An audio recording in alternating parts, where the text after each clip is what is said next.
Brian, what do you make of that one? First 40 minutes, very, very good.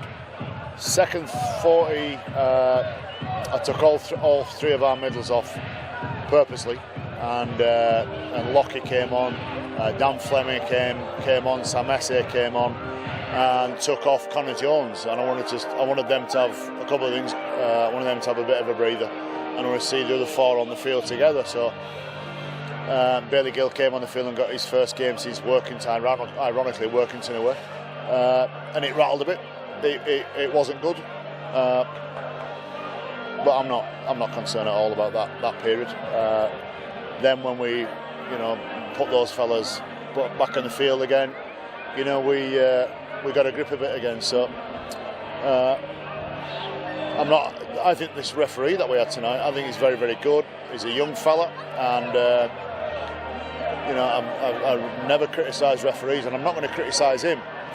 And I won't even criticise Workington, but they had to have a strategy to make it messy in the second half, and they clearly did, and it was an unbelievably frustrating ruck to try and play against. We need to handle that better, but as an explanation of what that second half was about, it's a combination of a few things, but I'm not that bothered really. We did a really good job for the first 40. We had a massive emphasis on the start of the game, and we continued that. I thought we'd drop off after about 15-20 minutes and start to look a bit loose, but we never did.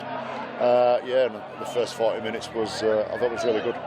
You mentioned Connor Jones. He seemed to have the Midas touch today. Every time he got the ball, he scored 5 tries. How dangerous a player is he for you?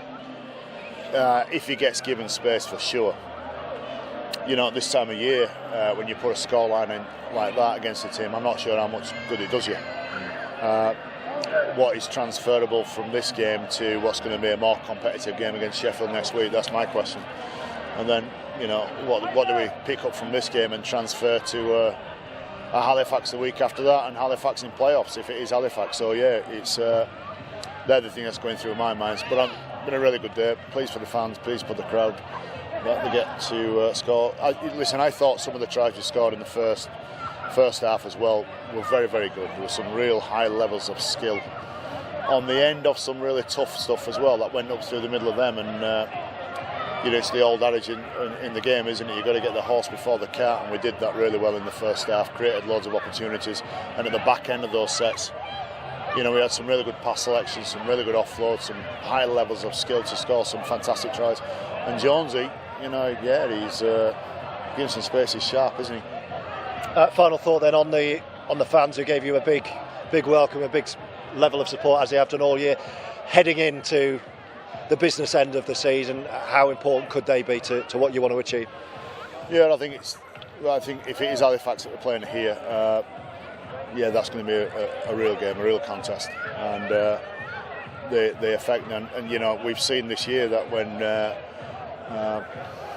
we've gone through sticky patches and the fans have got on the back, especially our travelling away support, they've been really good. So, I hope hopefully we get down in some real big numbers there for the playoff game and give the boys the backing. Thank you, Brian. Cheers, thank you.